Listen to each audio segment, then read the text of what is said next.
اعوذ باللہ من الشیطان الرجیم بسم اللہ الرحمن الرحیم۔ میں آپ کی خدمت میں قرآن مجید کے اعجاز بیانی کو پیش کر رہا تھا۔ اس میں دو چیزیں بیان کی گئیں، گزینش کلمات اور شیوہ بیان۔ اب اس میں نمبر 3 پہ آج ہے جیم عنوان ڈالا گیا ہے، موسیقی قرآن۔ اس موسیقی کو وہ موسیقی نہ لیجئے گا آپ، یعنی قرآن کا جو آہنگ ہے، جو لحن ہے، جو قرآن کے لفظوں کی ترتیب ہم آہنگ کلمات کے ساتھ ہے، ہم قافیہ کلمات کے ساتھ ہے، وہ بڑی خوبصورت ہے۔ جب قرآن مجید انسان سنتا ہے تو ایک عجیب نظام بدیع صوتی سے روبرو ہوتا ہے، یعنی صوتی یعنی آواز ہے نا، آواز میں ایک عجیب طرح کا نظم پایا جاتا ہے اس کو پڑھتے وقت اور اس کو سنتے وقت، جو انسان کو اپنی طرف جلب کرتا ہے۔ اس کے جو حرکات ہیں، جو سکنات ہیں، جو الفاظ کی گراوٹ ہے، اس کا اٹھانا ہے، اس کی دل نشین اس کی جو ترتیب ہے، آیات کی جو سیٹنگ ہے، وہ عجیب و غریب ہے۔ میں 2 مثالیں دے رہا ہوں، ایک قرآن جو آپ کی کتاب میں، اور دوسری میں قرآن مجید سے پڑھ کر ایک سورہ کی مثال دے رہا ہوں۔ اس میں آپ دیکھیے گا کیا آہنگ پایا جاتا ہے، دلکش۔ مثلا سورہ نجم کا ذکر ہوتا ہے، بسم اللہ الرحمن الرحیم، والنجم اذا ہوا ما ضل صاحبکم وما غوا وما ينطق عن الهوى ان هو الا وحی یوحی علمہ شدید القوی ذو مرۃ فاستوى وهو بالافق الاعلى ثم دنا فتدلى فكان قاب قوسين او ادنى فاوحى الى عبده ما اوحى۔ اب آپ دیکھیے لفظوں کی سیٹنگ، اذا ہوا وما غوا عن الهوى، یہ الفاظ دیکھیے آپ، ٹھیک ہے۔ اس کے بعد اگر آپ کو دیکھنا ہے دوسری جگہ تو ایک مثال میں دیتا ہوں آپ کی خدمت میں، سورہ مومنون، اس کو دیکھیے، بسم اللہ الرحمن الرحیم، قد افلح المؤمنون الذین هم فی صلاتهم خاشعون والذین هم عن اللغو معرضون والذین هم للزکاة فاعلون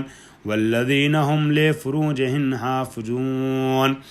والذین هم لفروجهم حافظون، ایک آیت چھوڑ کر کے، فمن ابتغى وراء ذلك فاولئک هم العادون والذین هم لأماناتهم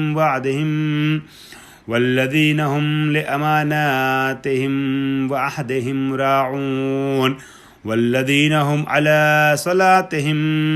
حافظون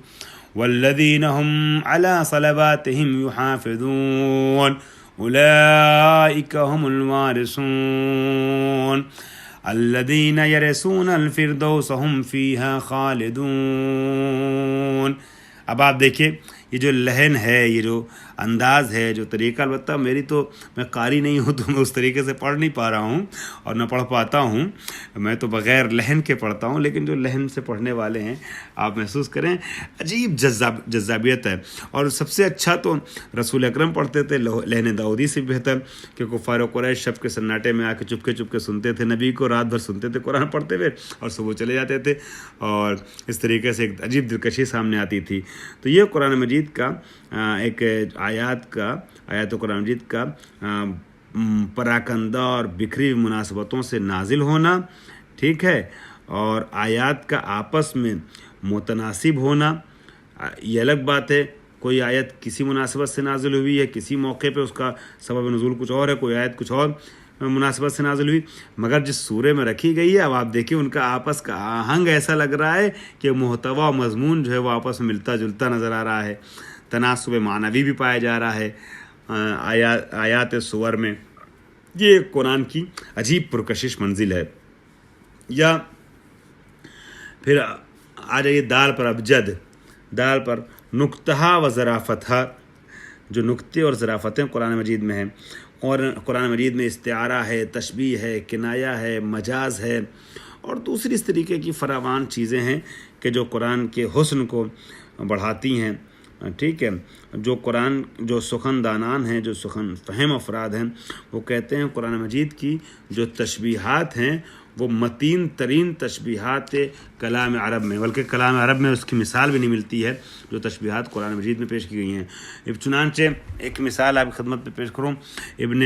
اسیر جو ہے وہ بہت ہی مشہور اور معروف ادیب گزرے ہیں صاحب کتاب کتب مختلفہ ہیں،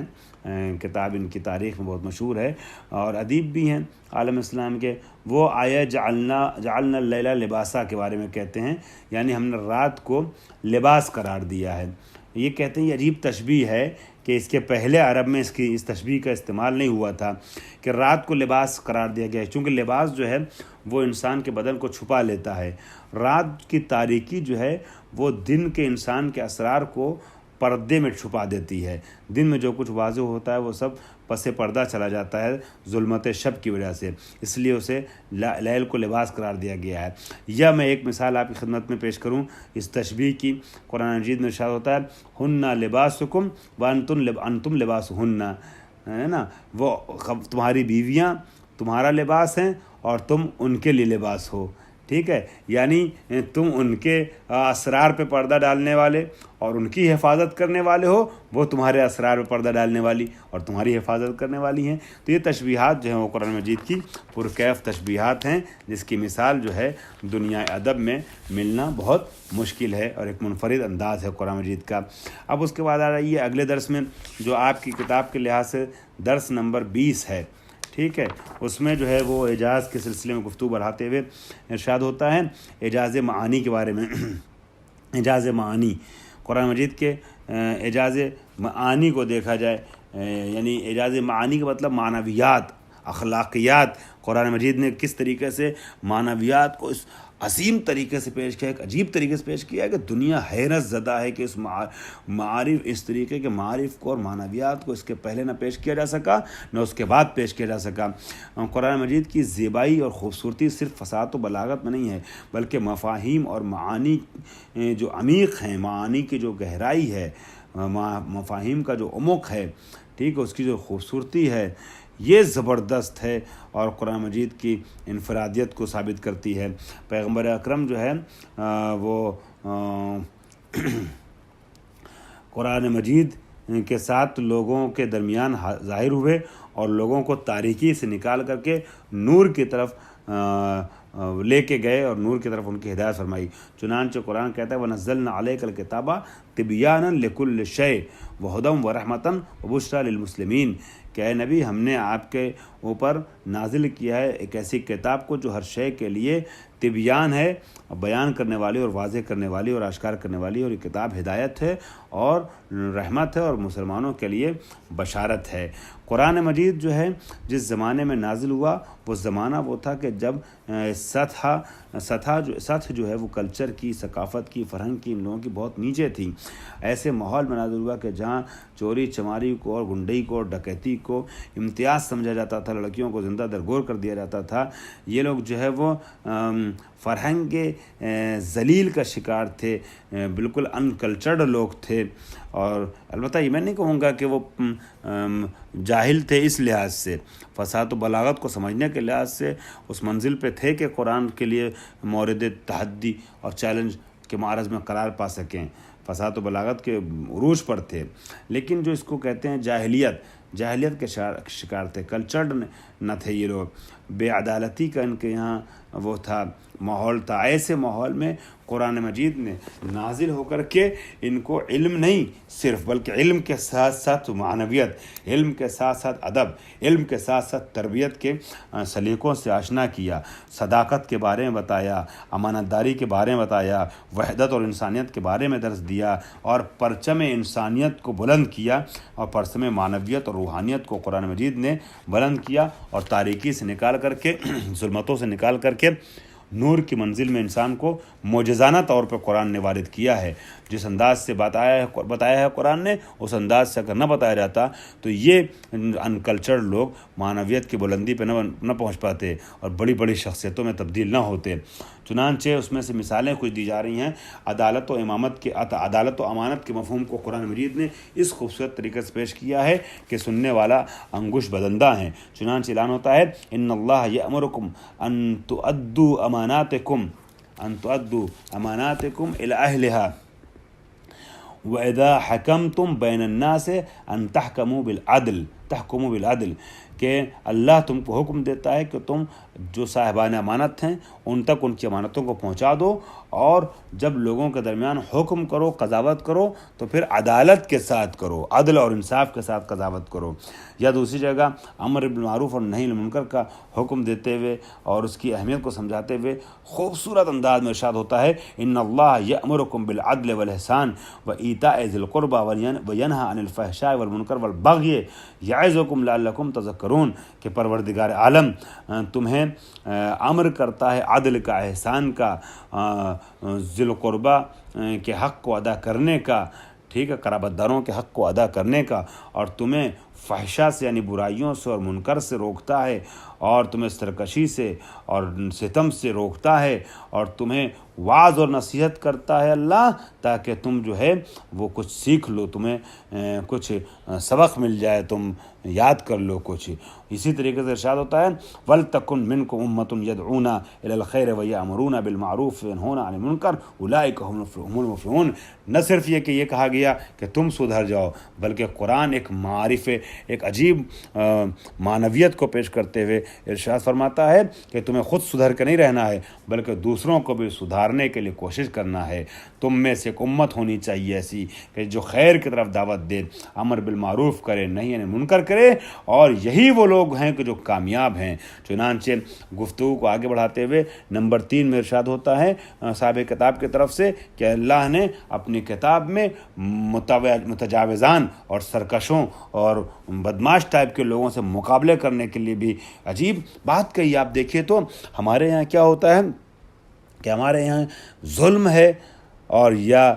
وہ ہے کیا نام ہے ظلم پذیری ہے، یا انسان ظلم کا کرتا ہے یا ظلم سہتا ہے، لیکن قرآن مجید یہ درس دیتا ہے جس کو آپ اس طریقے سے کہہ سکتے ہیں کہ نہ ظلم کرو نہ ظلم سہو۔ اور اس رخ کو ایک شعر میں کسی حد تک پیش کیا گیا اردو کے کہ کچھ نہ کہنے سے بھی چھن جاتا ہے اعجاز سخن، کچھ نہ کہنے سے بھی چھن جاتا ہے اعجاز سخن، ظلم سہنے سے بھی ظالم کی مدد ہوتی ہے۔ اب تعدی جو ہے، تجاوز جو ہے، اس کو قرآن اور اسلام پسند نہیں کرتا، مگر اب آپ یہ دیکھیے گا کبھی ایسا ہوتا ہے متجاوز جو ہوتے ہیں، تجاوز گران جو ہوتے ہیں، ان کا بدلہ لینے کے لیے بدلہ لینے والا اگر اس کا بس چلتا ہے تو زیادہ بدلہ لے لیتا ہے۔ کہتے ہیں کسی کا ناحق تھپڑ نہ کھاؤ۔ اب اگر کسی نے تھپڑ ناحق مار دیا ہے تو پھر بدلہ لینے والا ایک تھپڑ کے بدلے میں 4 تھپڑ مارتا ہے، مگر قرآن کی آپ بات کو دیکھیے، قرآن کیا کہتا ہے فمن اعتدى علیکم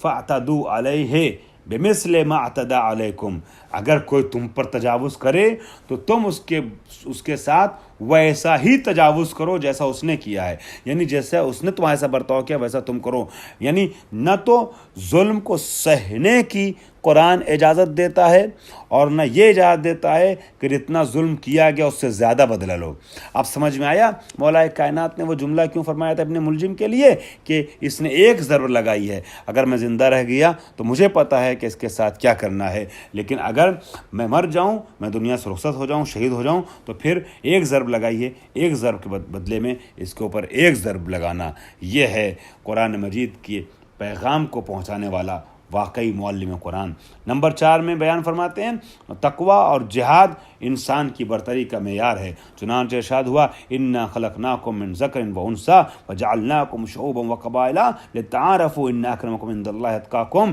کہ اللہ نے تم کو ایک مؤنث اور مذکر سے پیدا کیا ہے، باپ اور ماں سے پیدا کیا، اور تم کو الگ الگ گروہوں اور قبائل میں بانٹ دیا ہے تاکہ تم لوگ پہچانو ایک دوسرے کو قبیلے اور گروہوں کے حوالے سے۔ گروہوں اور قبائل میں تو اس لیے نہیں بانٹا ہے کہ تم تعصب کا شکار ہو جاؤ، گروہ اور قبائل میں مختلف شکلوں میں مختلف قوموں میں اس لیے بانٹا ہے تاکہ تمہاری پہچان کا سبب بن سکے، ایک دوسرے کو کی شناخت کا سبب بن سکے۔ ان اکرمکم، مگر یاد رکھنا جو الگ الگ گروہوں میں تم بٹے ہوئے ہو، عرب ہو، عجم ہو،